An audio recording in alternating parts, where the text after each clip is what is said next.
When my son said dinner was canceled, I came early and saw 12 people trying to take my family money. I stayed outside and secretly taped everything. After that, I made a big choice. My phone was blowing up with calls. But let me back up. Before we continue, we ask you to hit the hype button, subscribe, and like the video to help the channel grow. Tell us which city you are from in the comments. We would like to get to know our audience better. Tyler called me 3 days before. Said he wanted to talk about family planning. His voice had that smooth edge to it, the one he uses when he wants something. I've been hearing that tone since he was 16 and learned he could charm his way out of homework. Dad, let's do dinner, Thursday, 7 p.m., that Italian place on Bridgewater. Sure, I said.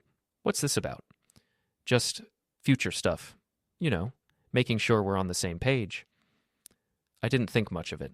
Tyler's always had some scheme or another. Ever since his mother passed, he's been drifting. No real job. Always talking about opportunities and investments. I kept helping because that's what fathers do. Phone bill, car insurance, rent when things got tight. I worked the line at Golden Hearth for 30 years so he wouldn't have to.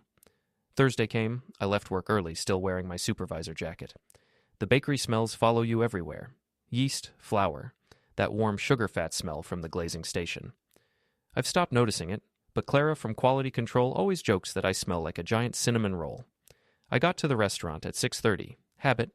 In production, you arrive early. You check the line. You anticipate problems. The hostess looked confused when I asked for Tyler's reservation. Graves party? They're in the Bordeaux room. But, sir, the reservation said 7:30. My son told me 7. She smiled apologetically. Would you like to wait at the bar? I should have waited.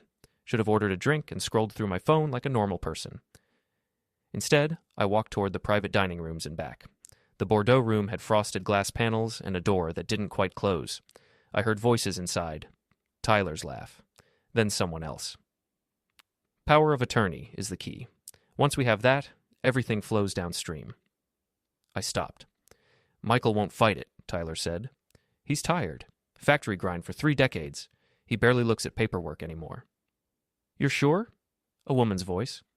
Positive. My dad signs whatever I put in front of him. Always has. I felt something cold spread through my chest. Not anger, not yet. Just cold. I pulled out my phone and opened the voice recorder. Pressed record. Then I moved closer to the gap in the door. There were 12 people around that table. I counted them. Tyler sat at the head like some kind of CEO. Next to him was Dylan Brooks, a guy I'd met once at Tyler's apartment. Slick hair, expensive watch. Talked about wealth optimization strategies. I recognized a few others. 2 guys who looked like lawyers. A woman in a sharp blazer. Several faces I'd never seen. The house is worth $420, someone said. A clear title, no mortgage. Jewelry? Appraised at $68,000 last year. Most of it was his wife's. My wife's jewelry. Rebecca's jewelry. The pieces her grandmother brought from Poland. The ring I gave her on our 20th anniversary. What about liquid assets? Dylan asked. Checking and savings combined, about $90,000. There's also a retirement account, around $230. Tyler leaned back. So, we're looking at roughly $750 total. Minus fees and distribution costs, Dylan said. But yes, significant. A younger guy at the end of the table, maybe 25, spoke up. What if he doesn't sign? He will, Tyler said. I'm his son. He trusts me. And if he hesitates, we have contingencies. Contingencies? Medical evaluation, cognitive decline assessment. We can make it look like he's not capable of managing his own affairs. Then the court steps in. Someone laughed. Not a nice laugh. How long until we can move? The woman asked. 3 weeks, Dylan said. We need the documents notarized, filed, and processed. Then we execute during his night shift. He'll come home to new locks and a legal notice. And if he tries to fight? He won't, Tyler said. My father doesn't fight. He endures. That's his whole personality. He'll be upset, sure, but he won't do anything. I stood there for another 15 minutes. They went through details. Who would handle the real estate? Who would move the jewelry? How to liquidate the retirement accounts? They had a timeline, a process, like a production schedule. When they started talking about splitting percentages, I walked away. My hands were steady, my breathing was calm. I felt nothing but clarity. I went to my truck and sat in the parking lot, listened to the recording, 38 minutes, every word clear, every name mentioned, every number confirmed. Then I opened my banking app. Someone had tried to add themselves as a joint account holder that afternoon. Request pending. I denied it. Changed all my passwords, set up two-factor authentication. Next, I called my bank's fraud line. I need to revoke any existing powers of attorney on my accounts. Can you verify your identity, sir? I did. They put me on hold. Came back 5 minutes later. Mr. Graves, we show a power of attorney request filed today. It hasn't been finalized yet. Cancel it. Done. Would you like us to flag your account for unauthorized access attempts? Yes. We'll send you a confirmation email. Is there anything else? I need to move some assets into a safety deposit box tomorrow morning. Can you arrange that? Absolutely. We have a 9 a.m. available. I hung up, opened my contacts, found my lawyer's number, left a voicemail. Frank, it's Michael Graves. I need to see you first thing tomorrow. It's urgent, family matter. Then I texted Tyler. Got held up at work. Can't make dinner, sorry. He responded immediately. No problem. We'll reschedule. I sat there in the truck for another hour, watching people come and go from the restaurant. Around 8:15, Tyler's group started leaving. They came out in clusters, laughing, shaking hands. Dylan clapped Tyler on the shoulder. Tyler smiled, that bright, easy smile. My son. I waited until they all drove away. Then I went home. The house was dark. I turned on every light, walked through each room. This was my house. Rebecca and I bought it in 1998. We painted these walls, planted the garden, raised Tyler here. I went to the bedroom and opened the safe in the closet. Rebecca's jewelry was still there, her engagement ring, the pearl necklace, the bracelet her mother gave her before she passed. I took everything out, put it in a small lockbox. Then I sat at the kitchen table and made a list. Assets to secure, documents to copy, passwords to change, locks to replace. I wasn't angry anymore. I was focused. In the bakery, when something goes wrong on the line, you don't panic. You don't shout. You identify the problem, isolate it, fix it, step by step, process over emotion. This was just another process. My phone started ringing around 9. Tyler. I let it go to voicemail. He called again at 9:15. Then Dylan called. Then a number I didn't recognize. I turned off my phone and went to bed. I didn't sleep much, but I didn't need to. I had work to do. Friday morning, I was at the bank when it opened. I had the lockbox with Rebecca's jewelry, 3 file folders with copies of every important document, title to the house, insurance policies, retirement account statements, everything. The bank manager, a woman named Patricia, set me up with a large safety deposit box.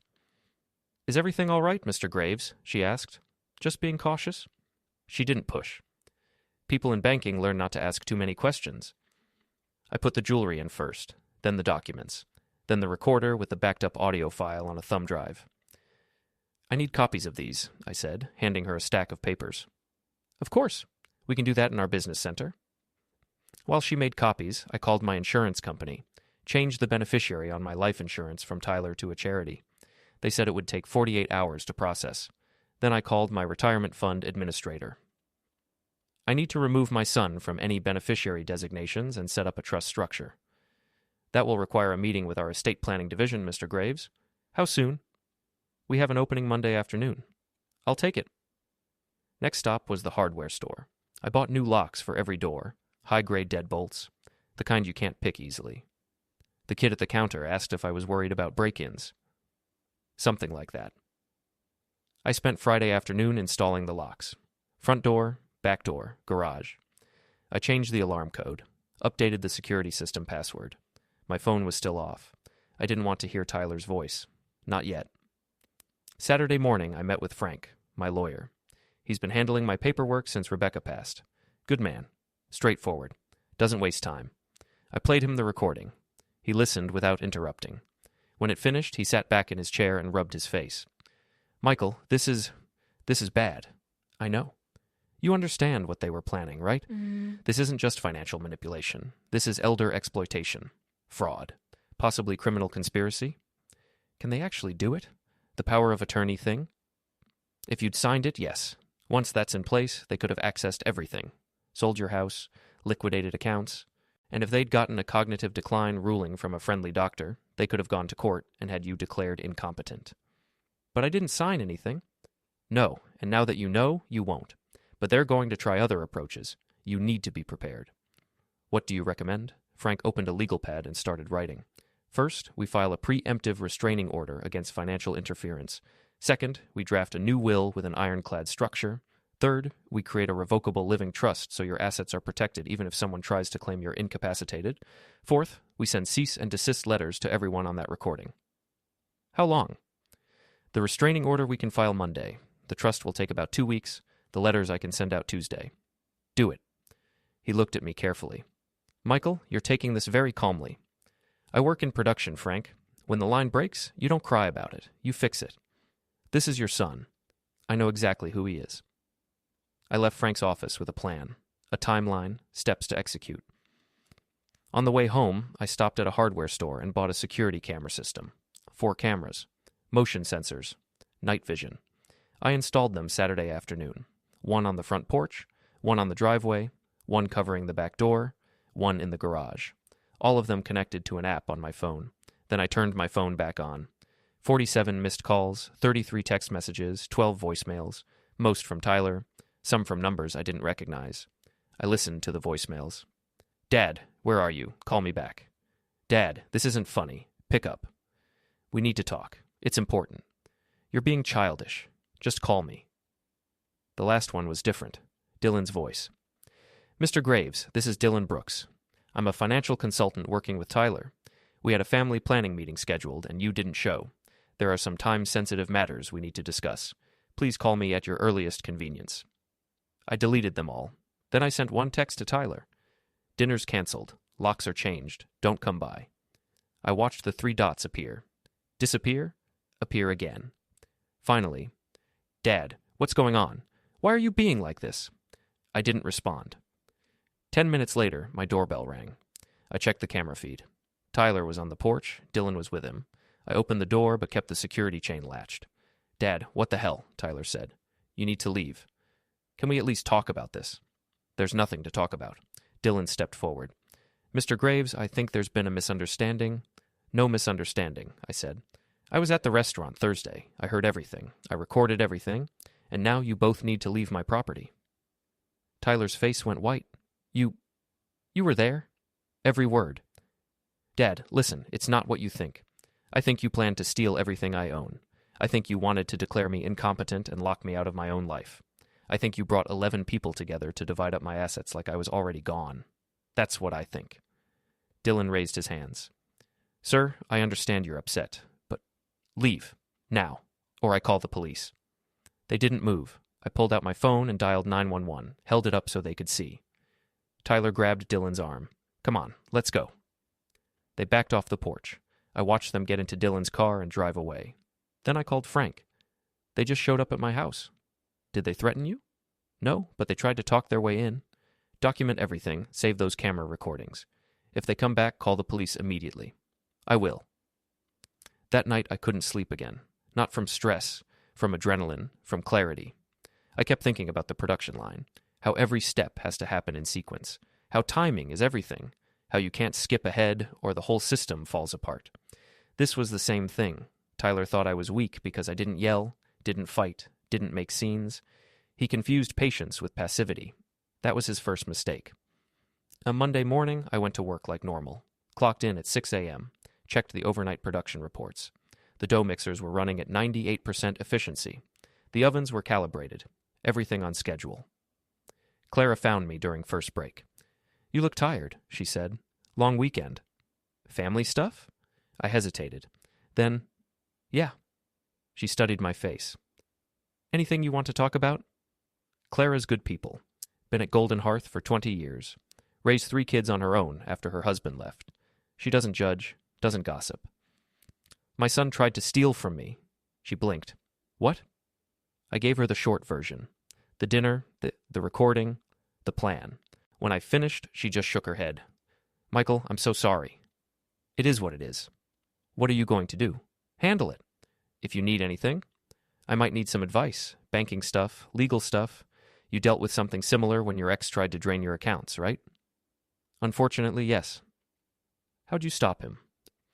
Restraining order, fraud alert with the credit bureaus, and I documented everything. Every time he called, every time he showed up. Built a paper trail so thick the judge had no choice but to rule in my favor. That's what I'm doing. She squeezed my arm. Good. And Michael? Don't let him guilt you. Family doesn't mean you have to let people destroy you. I went back to the line. Spent the rest of the shift monitoring the packaging station. We were running a special order, at 12,000 units of sourdough rolls for a regional grocery chain. Everything had to be perfect. Weight, color, seal integrity. I like the precision of it, the control. When everything runs right, it's almost meditative. My phone buzzed around 2 p.m. Text from Tyler. Can we please talk? I need to explain. I didn't respond. Another text 5 minutes later. You're being unreasonable. I'm your son. Still didn't respond. Then, fine, be that way. I finished my shift at 3, drove straight to Frank's office. He had papers ready. Restraining order is filed, he said. You should have a hearing date within 10 days. In the meantime, this is a temporary protection order. If Tyler or anyone connected to him reaches out to you, they're breaking the terms. What about my assets? The trust documents are drafted. You need to sign here, here, and here. I signed. What happens now? Now your house, your accounts, and your retirement funds are all held in trust. You're the sole trustee. If anyone tries to claim you're incapacitated, they'd need a judge's order to override the trust structure.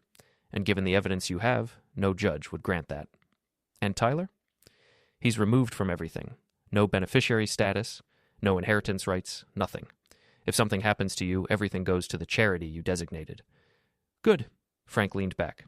Michael, I have to ask. Are you sure about this? Cutting him out completely? He cut himself out. He's still your son? My son tried to erase me while I was still breathing.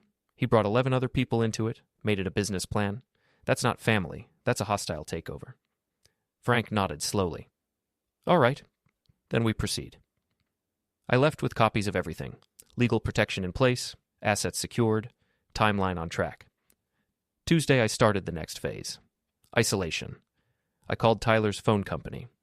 I'd been paying his bill for 6 years, canceled the account, then his car insurance, canceled, his gym membership, canceled, his streaming services, all linked to my credit card, canceled, every automatic payment I'd been covering. Gone. I wasn't being cruel. I was removing support from someone who'd proven they didn't deserve it. By Wednesday, Tyler figured it out.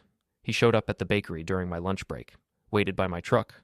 I saw him through the security fence, checked the time. I still had 20 minutes. I walked over slowly. He looked rough, unshaven, wrinkled shirt. Dad, you cut off everything. I did. How am I supposed to live? Get a job. You can't just... I can? I did. This is insane. Over a misunderstanding? A misunderstanding? I kept my voice level. You planned to take my house, my money, Rebecca's jewelry. You were going to have me declared incompetent. You had a timeline, a distribution plan. That's not a misunderstanding, Tyler. That's a coordinated effort to erase me.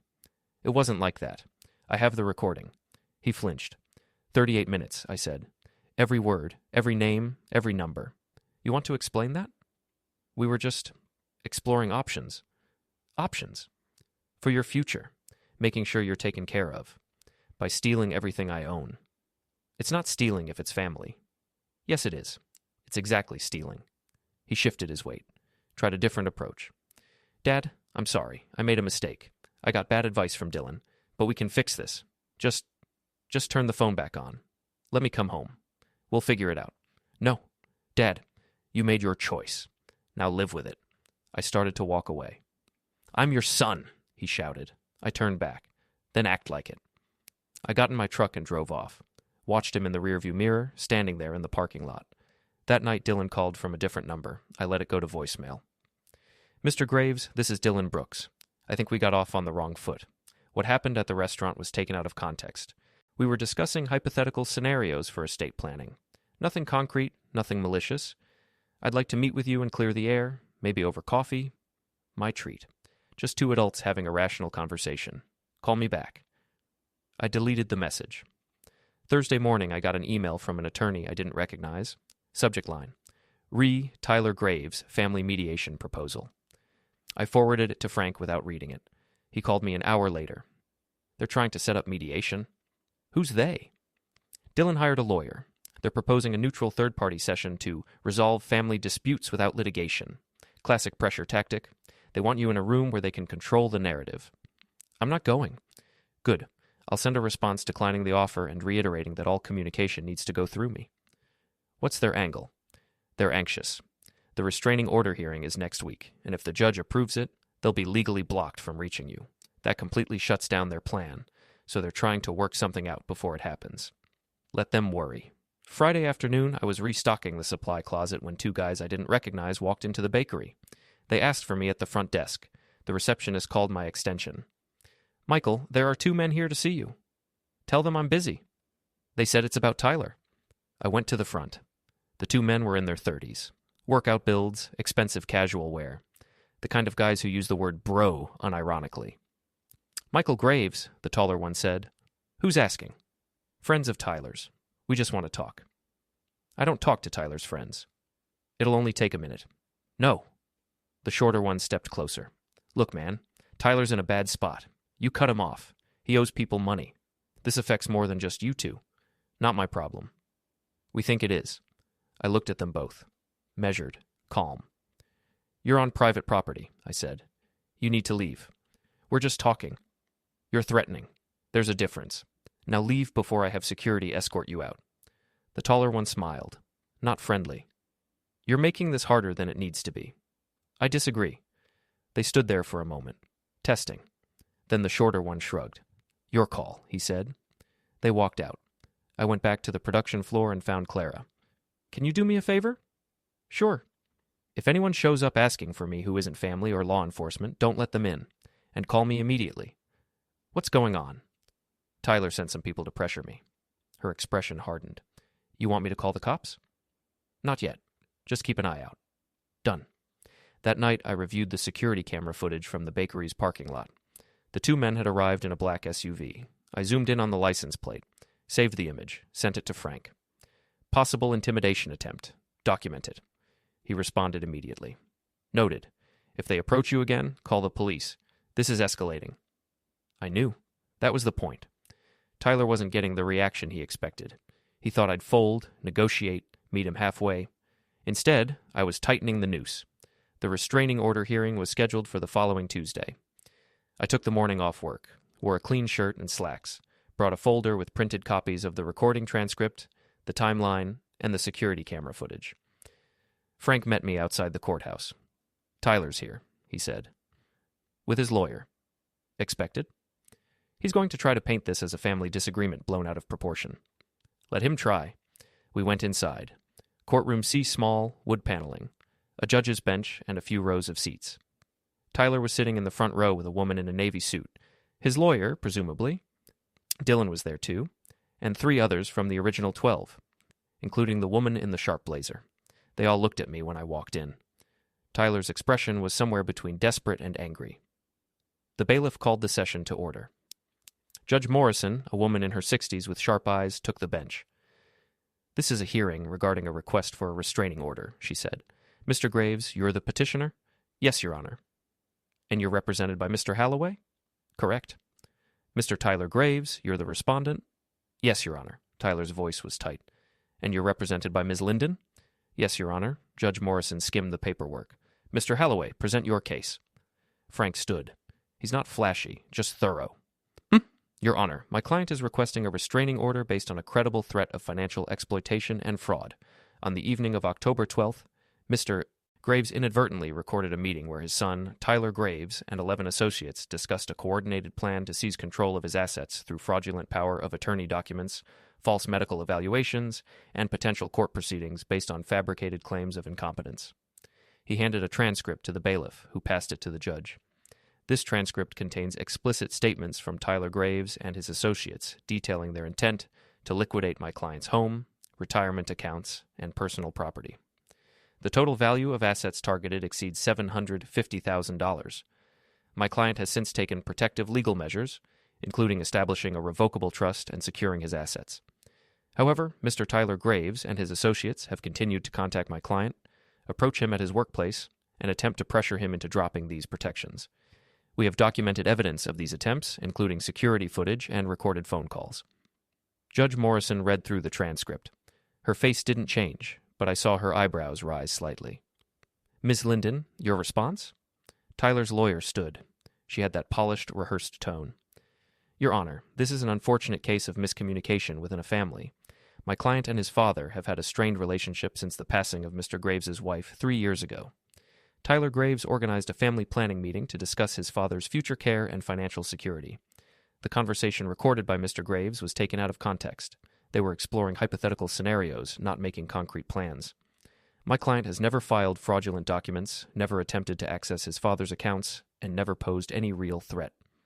This restraining order request is an overreaction to what should be handled through family counseling, not the legal system. Judge Morrison looked at me. Mr. Graves, did you file any fraudulent documents? No, Your Honor, Tyler said quickly. I'm asking your father. Your Honor, someone attempted to add a joint account holder to my checking account the same day as that meeting, I said. I blocked it. My bank has records. The judge made a note. Ms. Linden, do you have evidence this was a hypothetical discussion? Your Honor, the context of the conversation?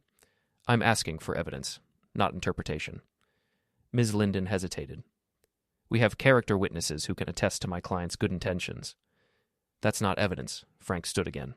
Your Honor, if I may, we also have documentation of Mr. Tyler Graves and associates approaching my client at his workplace, attempting to contact him repeatedly despite being told to stop, and showing up at his residence uninvited.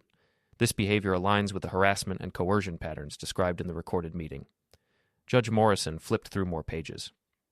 Mr. Halloway, you've included security camera footage? Yes, Your Honor, time-stamped and date-stamped. It shows multiple attempts to contact my client after he explicitly told them to cease communication. She looked at Tyler. Mr. Graves, did you go to your father's workplace? I just wanted to talk to him. Yes or no? Yes. Did you go to his home? He's my father. I have a right. You have no rights to his property if he's told you not to come. Answer the question. Did you go to his home after he told you not to? Tyler's jaw tightened. Yes. And did others accompany you? Once. Judge Morrison closed the folder.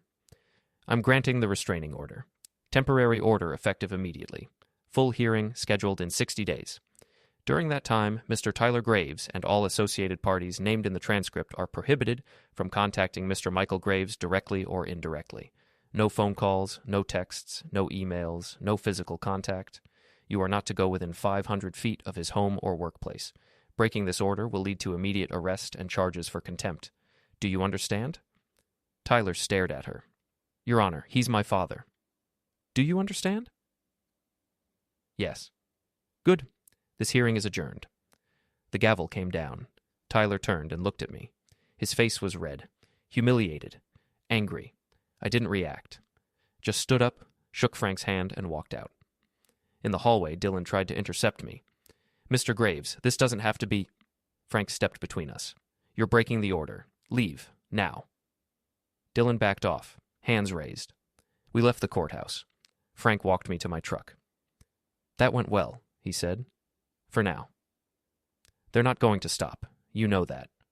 I know. What's your next move? Keep isolating them. Cut off every resource. Make them desperate. Frank looked at me carefully.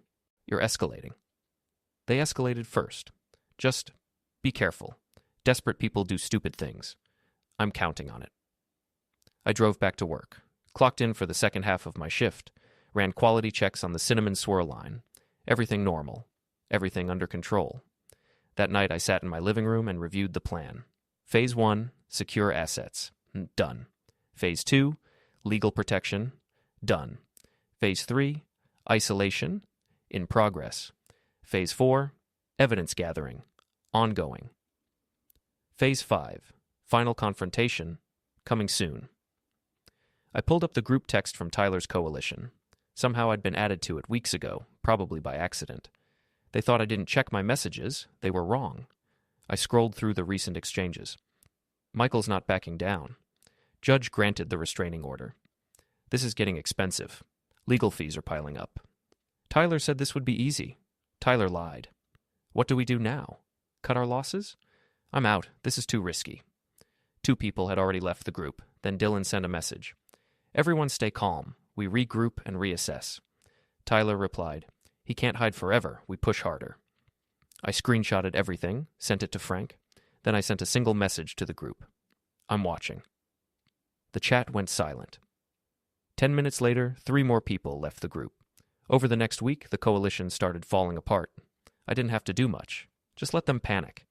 The 2 guys who showed up at the bakery? They stopped coming around. Probably realized they weren't getting paid.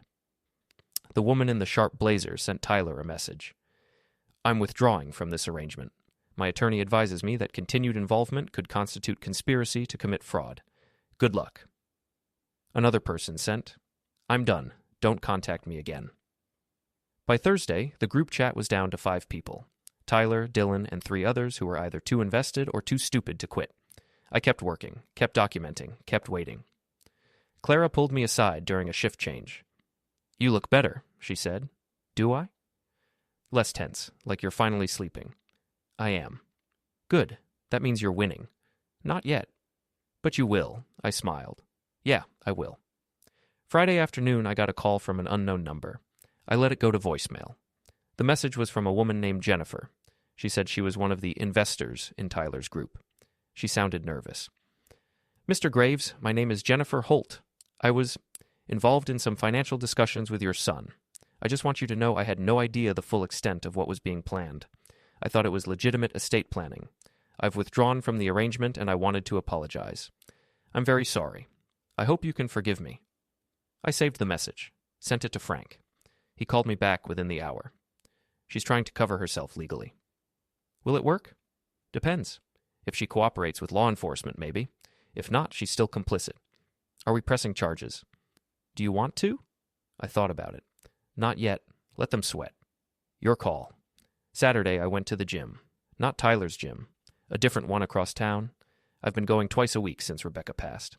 Keeps me strong. Keeps me focused. I was on the rowing machine when I saw Tyler walk in. He saw me, froze. I kept rowing. He approached slowly, stopped about 10 feet away. Dad! I didn't look at him, just kept pulling, breathing steady. Dad, can we talk? No. Please. You're breaking the terms of the restraining order. This is a public place. 500 feet. That's the rule. I'm not going to hurt you. I stopped rowing. Looked at him. You already did. He flinched. You tried to take everything, I said. Everything I worked for. Everything your mother and I built. You brought strangers into it, made it a business deal, and now you want to talk? I made a mistake. You made a choice. I'm your son. Then act like it. I stood up, grabbed my towel, walked past him toward the locker room. He grabbed my arm. I turned, fast, twisted his wrist, applied pressure. Not enough to injure, just enough to control. Let go, I said quietly. He released, stepped back. You don't get to touch me, I said. Not anymore. I walked away. He didn't follow. In the locker room, I called Frank. He came to my gym. That was a direct breach of the restraining order. Did anyone see it? Probably. Document it. If it happens again, we file contempt charges. That night, Dylan called from another new number. I answered this time. What? Mr. Graves, we need to talk. No, we don't. This has gone too far. People are scared. Legal fees are piling up. Tyler's falling apart. You've made your point. Can we please find a way to resolve this without destroying everyone? You should have thought about that before you planned to destroy me. It wasn't personal. It was absolutely personal. We were trying to help by stealing my house, my money, Rebecca's jewelry. That's help? It was Dylan's idea, he said quickly. I just facilitated. I'm a consultant. I didn't realize how far it would go. You knew exactly how far it would go. You laid out the timeline. I'm sorry. Too late. What do you want? Money? An apology? Just tell me what it takes to end this. Nothing. There's nothing you can give me. You already tried to take everything. So this is revenge? No, this is consequence. I hung up. Monday morning, I drove to a coffee shop near the courthouse. I'd arranged to meet with one of the defectors from Tyler's group, a guy named Eric. He'd sent me an email over the weekend asking to talk. He was already there when I arrived. Mid-30s. Business casual. Looked like he hadn't slept in days. Mr. Graves, thank you for meeting me. I sat down across from him. Didn't order anything. What do you want? I want to explain and apologize. Go ahead. He took a breath. I met Tyler through a networking group. He pitched the whole thing as a legitimate estate planning opportunity. Said you were getting older, having some memory issues, and needed help managing your assets. He made it sound like we were doing a good thing. Helping a family. I didn't realize until the restraining order hearing that it was all fabricated. You didn't think it was strange that 12 people were dividing up someone's assets while they were still alive. He said you'd agreed to it, that it was all prearranged. And you believed him? Eric looked down. I wanted to believe him. There was money involved, a percentage. I'm not proud of it. What percentage? 5. 5% of $750,000. That's $37,500. For what? I was supposed to handle the insurance transfers. So you were willing to take almost $40,000 to help steal from someone you'd never met. He didn't answer. Why are you here? I asked. Because I want out. Completely. And I want you to know I'll cooperate. If you press charges, if you need testimony, whatever, I'll do it. In exchange for what? Immunity, or at least leniency. My lawyer says if I cooperate early, it helps. I studied him. He was scared, genuinely scared. I haven't decided if I'm pressing charges yet, I said.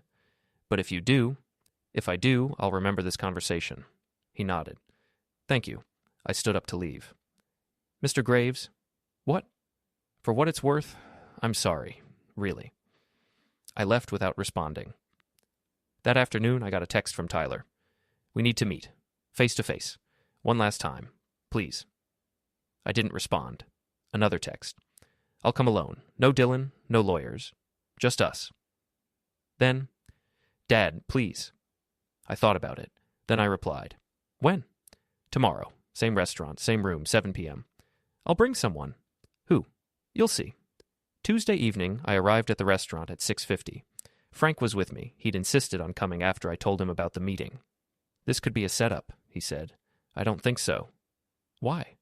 Because he's desperate, and desperate people make mistakes. We went inside. The hostess led us to the Bordeaux room. Tyler was already there, alone. He looked worse than at the gym. Thinner. Exhausted. He stood when we walked in. Dad? Sit. We all sat. Frank placed a legal pad and pen on the table. Tyler stared at them. You brought your lawyer. You expected me to come alone? I thought we could talk. Just us. We're past that. Tyler rubbed his face. Okay. What do you want me to say? The truth. About what? Everything.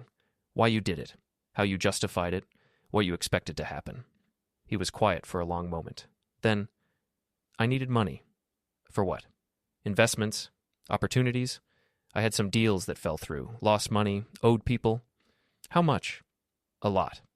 How much, Tyler? 60,000. I kept my face neutral. To who? Investors. People Dylan introduced me to. They fronted me money for a crypto project. It collapsed. They want their money back. So you decided to take mine? I thought you'd never know. The plan was to move everything into a managed account. You'd still have access, still get distributions, but it would be under our control, and I could borrow against it. Borrow? Yeah. You mean steal. It was going to be temporary. No, it wasn't. The timeline said you were going to liquidate everything, sell the house, cash out the retirement accounts, move the jewelry. There was no temporary about it. Tyler looked at Frank, then back at me. How do you know all that? Because I was outside the door. I heard every word. I recorded every word. His face went pale. You can't use that. It's illegal. Actually, Frank said, it's not. This is a one-party consent state. As long as one person in the conversation knows it's being recorded, it's admissible. And your father was part of the environment where the conversation occurred. Legally, he had every right to record. Tyler slumped back. So you have everything? Yes. And the restraining order? Granted.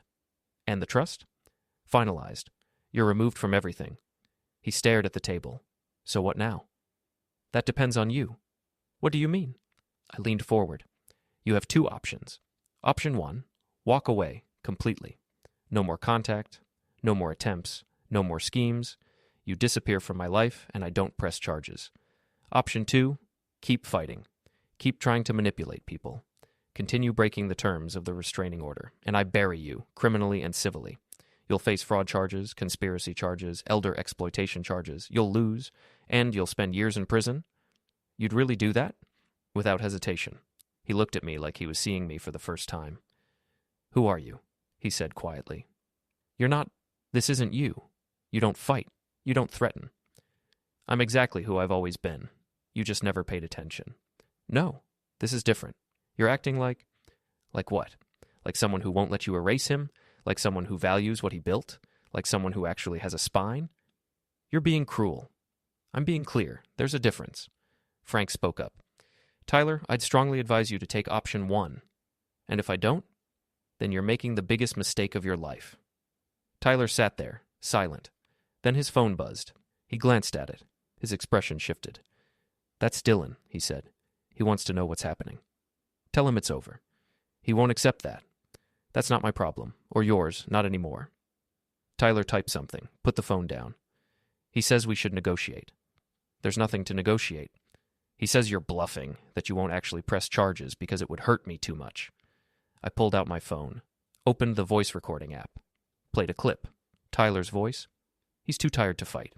We take it all. I stopped the playback. Does that sound like I'm bluffing? Tyler's hands were shaking. Dad, please, choose, now. I can't just walk away. Dylan and the others, I don't care what they'll do. That's your problem. You made a deal with them, you deal with the consequences. They'll come after me. Then you better figure it out. He looked at Frank. Can you help me? No, Frank said. I represent your father, not you.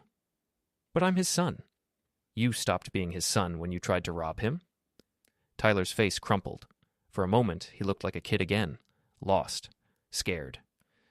I didn't mean for it to go this far, he said. But it did. I was desperate. We're all desperate sometimes. That doesn't give you the right to destroy other people. He wiped his eyes. What happens if I choose option 1? You leave, tonight. You don't contact me, you don't come near me. You tell Dylan and everyone else that it's over, and you figure out your own life. And if I need help, you won't get it from me. So that's it? You just cut me off forever? You cut yourself off. I'm just acknowledging it. He stared at me, then he stood up. Fine, I'll go. Good. He started toward the door, stopped, turned back. For what it's worth, I am sorry. I know you don't believe me, but I am. I believe you're sorry you got caught. He flinched, then walked out. Frank and I sat there in silence for a moment. That was hard, he said. It needed to happen. Do you think he'll actually stay away? No, not yet. He'll try something else. Him or Dylan. They're not done. You sound certain. I am. They invested too much. Dylan's too proud. They'll make one more move. And when they do, I'll be ready. We left the restaurant, drove back to my house. I checked the security cameras. Everything normal. That night I sat in the living room with all the lights off, thinking. Tyler had always been weak. Not physically, emotionally.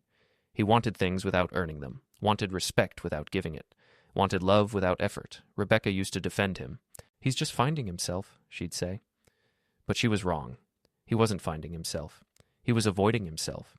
And now he'd tried to avoid responsibility by taking mine. That was the real crime. Not the money. Not even the betrayal. The entitlement. The belief that he deserved my life because he existed. I wouldn't let that stand. Wednesday morning, I went to work early. 5 a.m. The bakery was quiet except for the overnight cleaning crew and the prep team mixing dough for the first batch. I liked it at this hour. The calm before the machinery started, before the ovens heated up and the conveyor belts hummed. Clara found me in the break room. You're here early. Couldn't sleep? Everything okay?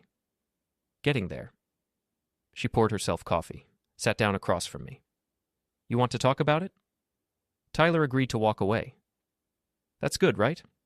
Maybe, or maybe he's just regrouping. You don't trust him. No. Smart. We sat there for a while, drinking coffee, watching the sky lighten through the window. You know what I learned when my ex tried to drain my accounts? Clara said. What? People don't change unless they're forced to, and even then, most don't. They just get better at hiding. Yeah. So whatever happens next, don't expect him to suddenly become the son you wanted. He's shown you who he is. Believe him. I do. She squeezed my hand. Good luck, Michael. The day passed normally. Production quotas met. Quality checks passed. No drama. Until 4 p.m. I was reviewing the maintenance logs when my phone rang. Security desk. Michael, there's someone here to see you. Who? Says his name is Dylan Brooks. I felt a cold spike of clarity. Tell him I'm not available. He's insisting. Tell him that if he doesn't leave, I'm calling the police. He's breaking a restraining order." "Understood." I waited 5 minutes, then walked to the front. Dylan was still there, arguing with the receptionist. "I just need 5 minutes." "Sir, you need to leave." "This is important." I stepped into view. He saw me. His expression shifted from frustrated to calculating. "Michael, finally, we need to talk." "No, we don't. You're breaking a court order." "This is a place of business, a public accommodation. This is private property, and you're trespassing. Leave." He held up his hands. "I'm not here to fight. I'm here to offer a solution. Not interested. Tyler's in serious trouble. The people he owes money to aren't patient. If you don't help him, they will. That's his problem. It could become yours." I stepped closer. Lowered my voice. "Are you threatening me?" "I'm warning you." "Noted. Now leave." "Michael." I pulled out my phone and dialed 911. "Yes, I'm at Golden Hearth Bakery. There's someone here who's breaching a restraining order and won't leave." Dylan's face went red. "You're making a mistake." "No, you did. 2 weeks ago." He turned and walked out. I gave the dispatcher a description and the license plate of his car. Then I hung up and called Frank. Dylan just showed up at my work. I called the cops. "Perfect. That's the second breach. We can now request contempt charges." "Do it. I'll have the paperwork ready by tomorrow." That night, I reviewed the security footage. Dylan had circled the building twice before coming inside, looking for something, probably cameras. He found them. Around midnight, I got a text from an unknown number. "You think you're smart, but you're just making it worse." I screenshotted it, sent it to Frank. Another text. "Tyler's not the only one who needed that money. Other people are involved, people who don't play nice." Another screenshot. Then, "Last chance. Meet with us. Work something out, or things get messy." I replied, "Threats are also against the order. Feel free to continue." The texts stopped. Thursday morning, Frank called. "We filed contempt charges. There's a hearing scheduled for next week." "What happens then?" "If the judge decides Dylan is in breach, the consequences could include financial penalties or time in detention." "Good. Michael, I need to ask. Are you prepared for this to get uglier?" "I am." "These people Dylan mentioned, the ones Tyler owes money to, they might be real." "I know." "You have security at your house? Cameras, alarms, new locks." "What about personal protection?" "I can handle myself." "I'm serious." "So am I." He sighed. "Just be careful." Friday afternoon, I was in the parking lot loading groceries into my truck when a car pulled up next to me. Black sedan, tinted windows, 2 men got out. Not the same ones from before. Older, harder. "Michael Graves?" I straightened. "Who's asking?" "Friends of Tyler. We need to have a conversation." "I don't think so." The taller one stepped closer. "We're not asking." I set down my bag, kept my hands visible. "You're making a mistake. Tyler owes us money. He said you'd cover it. He lied. That's a problem. For him, not me." The shorter one moved to my other side, boxing me in. "See, we don't care about your family drama. We care about our money. $60,000. Tyler said you have it. I'm not giving you anything." "Then we take it." The taller one reached for my keys. I moved fast, grabbed his wrist, twisted, applied pressure to the joint. He went down to one knee. The shorter one lunged at me. I pivoted, used the taller one's body as a shield. The shorter one hesitated. "This is assault," I said calmly. "In a public parking lot, with cameras." I pointed. The shorter one looked up, saw the security camera mounted on the light pole. "You touch me, you're on video. The police get called, you go to jail. Over $60,000, that isn't even mine." The taller one was trying to pull free. I tightened my grip. "Tyler lied to you. He doesn't have the money. I don't have the money for him. If you want your 60 grand, you deal with Tyler, not me." He said, "I don't care what he said. It's not my problem. Now I'm going to let go, and you're going to leave. Or I'm going to break this wrist and call the cops. Your choice." I released him. He stumbled back, held his wrist. Both men stared at me. "If you come near me again," I said, "I will press charges. For assault, attempted robbery, whatever sticks. And I will make sure you don't walk away from it." The shorter one helped the taller one up. They got back in their car and drove off. I stood there for a moment, then picked up my groceries. Got in my truck. My hands were shaking. Not from fear, from adrenaline. I called Frank. 2 men just tried to shake me down in a grocery store parking lot. Are you hurt? No, but it's escalating. File a police report. Now. I will. And Michael, maybe it's time to consider. I'm not backing down. I'm not asking you to. I'm asking you to be smart. I am. This is part of the plan. What plan? Making them desperate, making them sloppy, making them do something stupid enough that the legal system can't ignore it. That's dangerous. So is trying to steal my life. I hung up and drove to the police station. Filing the report took 2 hours. 2 officers took my statement, reviewed the security footage from the grocery store parking lot, ran the license plate. The car's registered to a company, one officer said. Probably a rental. Can you track it? We can try, but unless they come back or threaten you again, there's not much we can do. They assaulted me. You defended yourself. There's no injury, no witnesses besides the camera. It's your word against theirs. So I'm just supposed to wait until they actually hurt me? The officer sighed. No, but realistically, without more evidence, we can't make an arrest. Best we can do is file the report and keep it on record. If they show up again, call us immediately. Great. I left the station frustrated but not surprised. The system was reactive, not proactive. That night, I sat in my living room with all the lights off again, watching the security camera feeds on my phone. Nothing moved, no cars, no people. But I knew they'd come back. Tyler, Dylan, the men from the parking lot, someone. They were running out of options, out of time, out of patience. That made them dangerous. But it also made them predictable. Saturday, I spent the day preparing. I went to a sporting goods store and bought pepper spray. Not a weapon, just a deterrent. Then I went to a hardware store and bought motion sensor lights. Installed them on every corner of the house. Then I called a locksmith and had him install a reinforced deadbolt on the garage door. By evening, the house was as secure as I could make it without turning it into a fortress. Clara called around 8 p.m. Just checking in. You doing okay? Yeah, thanks. I heard about the thing at the grocery store. Word travels. I'm fine. You sure? Yeah, I handled it. I know you did. But Michael, be careful. These people sound like they're not playing around. Neither am I. She was quiet for a moment. If you need anything, call me, day or night. I will. I mean it. I know. Thanks, Clara. Sunday was quiet. Too quiet. I kept expecting something to happen, a phone call, a knock on the door, a car in the driveway, nothing. It felt like the calm before a storm. Monday morning I went to work. The routine helped. The structure, the predictability.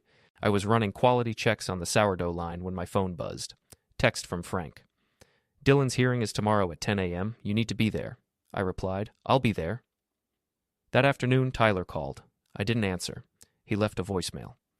Dad, I know you don't want to talk to me, but Dylan's about to go to jail because of this. And the guys he brought in, they're not backing off. They think you have the money. They think I can get it from you. If you don't help, they're going to keep coming. Please, just give me something, anything, so I can make this go away. I deleted the message. Then I texted him. No, he replied immediately. You're going to get me hurt. You did that yourself.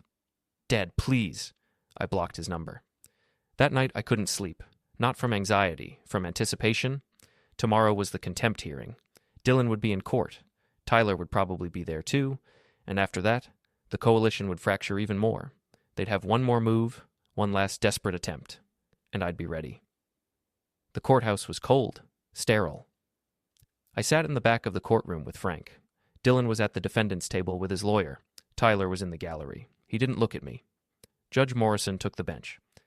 This is a contempt hearing regarding alleged breaches of a restraining order by Mr. Dylan Brooks. Mr. Halloway, present your evidence. Frank stood and walked the judge through everything. The visit to the bakery, the threatening texts, the timestamps, screenshots, security footage. Dylan's lawyer claimed the visits were accidental, the texts didn't come from Dylan's phone, and there was no proof he intended to harass. Judge Morrison wasn't convinced. Mr. Brooks, you were clearly named in the restraining order. You were forbidden from contacting Mr. Graves in any way. Yet the evidence shows you went to his workplace, sent threatening messages, and continued to pressure him after being told to stop. Do you deny any of this? Dylan stood. Your Honor, I was trying to mediate. That isn't mediation. That's harassment, and it goes against a court order. I didn't mean. Your intent doesn't matter. Your actions do. You ignored the order, repeatedly. She checked the paperwork. I'm holding you in contempt. 30 days in county jail, suspended as long as you follow the rules. Any further contact with Mr. Graves or anyone connected to him will activate the full sentence. Do you understand? Dylan's face drained of color. Your Honor, do you understand? Yes. Good. Bailiff, next case. Frank and I walked out. Tyler followed us into the hall. Dad, wait. I kept walking. Dad, please. Frank stepped between us. You're breaking the terms of the order. I just need 1 minute. No. Tyler's voice cracked. He's going to destroy everything. Dylan's done. The investors are pulling out. The guys I owe money to are threatening me. And it's all because he won't just talk to me. You did this, Frank said. Not him. You. Own it. We left Tyler standing there. In the parking lot, Frank turned to me. That's it. Dylan's neutralized. The coalition's broken. Tyler's isolated. You won. It's over. Not yet. What do you mean? They'll make one more move. Desperate. Reckless. They have to. And then what? Then I finish it. That afternoon I went home, checked the cameras. Nothing. Evening came. Still nothing. I made dinner, ate alone, watched the news. Around 9 p.m., my phone buzzed. Text from an unknown number. Tomorrow, same restaurant, same room, 7 p.m., last chance. I replied, Who is this? Does it matter? I didn't respond. Another text. Bring whatever you want. Lawyers, cops, whoever. But you need to hear what we have to say. I stared at the screen. Then I called Frank. I just got invited to another meeting. By who? Don't know, but it's at the same restaurant, tomorrow night. Don't go. I have to. Michael, this is the end game. They're going to make their final play. I need to be there. Then I'm coming with you. Good. We hung up. I sat there for a moment. Then I texted back. I'll be there. The reply was immediate. Smart choice. I didn't sleep that night. I planned, rehearsed, anticipated. This was it. The last confrontation, the final move. I thought about everything that had led here. The dinner I almost attended, the recording, the legal protections, the restraining order, the isolation, the fracturing, every step deliberate, every move calculated. Tyler thought I was weak because I didn't yell, didn't lash out, didn't lose control. He was about to learn the difference between patience and weakness. Tuesday evening, 6:50 p.m. Frank and I arrived at the restaurant together. The hostess led us to the Bordeaux room. The door was closed. I could hear voices inside. Frank put his hand on my arm. You ready? Yeah. Whatever happens, stay calm. Don't let them provoke you. I won't. We pushed open the door. 5 people were in the room. Tyler, Dylan, the woman in the sharp blazer, and 2 others I recognized from the original 12. They all turned when we walked in. Dylan spoke first. Thank you for coming. Let's get this over with, I said. We sat down. Frank placed his legal pad on the table. I set my phone down. Recording. What do you want? I asked. Dylan leaned forward. We want to end this. Cleanly. No more court. No more threats. Just a resolution. I'm listening. Tyler made mistakes. We all did. But the situation's gotten out of control. People are losing money, facing legal consequences, getting threatened. It needs to stop. Agreed. So stop. It's not that simple. Tyler owes people money, real money, and those people aren't going to just walk away. Not my problem. It could be. They know where you live, where you work. They don't care about restraining orders or legal niceties. If Tyler can't pay, they'll come after you. I leaned back. So you're here to threaten me? No, we're here to offer a compromise. What kind of compromise? Dylan slid a paper across the table. You liquidate your retirement account. Give Tyler enough to pay off his debts. In return, we all walk away. No more contact, no more pressure, clean break. I looked at the paper, then at Dylan, then at Tyler. You're insane. It's reasonable. You tried to steal everything I own. Now you want me to voluntarily give you part of it, to save Tyler from consequences he brought on himself. That's not reasonable. That's extortion. Call it what you want. I'm calling it what it is. Dylan's expression hardened. Then people get hurt. Is that a threat? It's a fact. I pulled out my phone, played the recording from the first dinner. Tyler's voice filled the room. He's too tired to fight. We take it all. I stopped the playback. That's you, Tyler, planning to erase me, and now you want my help? Tyler looked down. I didn't mean... Yes, you did. I pulled out another device, a small recorder, pressed play. Dylan's voice. Then people get hurt. I stopped it. And that's you, threatening me, on record. Dylan stood up. You can't use that. One-party consent state. I can use anything. The woman in the blazer stood up. I'm not part of this. I'm leaving. She walked out. One of the others followed. Now it was just Tyler, Dylan, and one other person. I stood up. Here's what's going to happen. Tyler, you're going to figure out your own mess. Sell your car. Get a real job. Do whatever you need to. But you're not getting anything from me. Dylan, you're done. If you contact me again, you go to jail. And whoever else is involved, they can come at me if they want. But I've documented everything. Every threat, every breach, every attempt. And if anyone lays a hand on me, it's on camera, and they'll end up in prison. I placed a folder on the table. Inside here are copies of every recording, every text, every email. Frank has copies. My bank has copies. The police have copies. If something happens to me, all of it goes public. And you all go down. Tyler's face crumpled. Dad, please. No. I'm your son. No, you're not. Not anymore. I reached across the table, grabbed Tyler's wrist. He tried to pull back. I held firm. Then I removed the watch from his wrist, the one I'd given him for his college graduation. Rebecca had helped me pick it out. I placed it in his palm, closed his fingers around it. This is all that's left of you in my story. I pulled out a flash drive from my pocket, set it on the table. On here is everything, every recording, every document, every piece of evidence. It's yours, because I don't need it anymore. I've already won. Dylan stared at me. You're making a mistake. No, you did. 2 weeks ago, when you thought I was too tired to fight. I turned to leave. Tyler lunged at me, tried to grab my arm. You can't just... I moved fast, caught his arm, applied pressure to the joint, controlled it, bent him forward. I told you, I said quietly. You don't get to touch me. I released him. He stumbled back. Frank and I walked out. The door closed behind us. In the hallway, I could hear Tyler shouting, Dylan trying to calm him down. It didn't matter. It was over. We left the restaurant, walked to the parking lot. That was risky, Frank said. It needed to happen. What if they don't give up? They will. They have nothing left. No leverage, no coalition, no plan. It's finished. And Tyler? Tyler made his choice. We got in our cars and drove away. I went home, checked the cameras, everything quiet. I sat in the living room, turned on the lights this time, looked around at the house Rebecca and I built. It was still mine, all of it, untouched, protected. I'd won.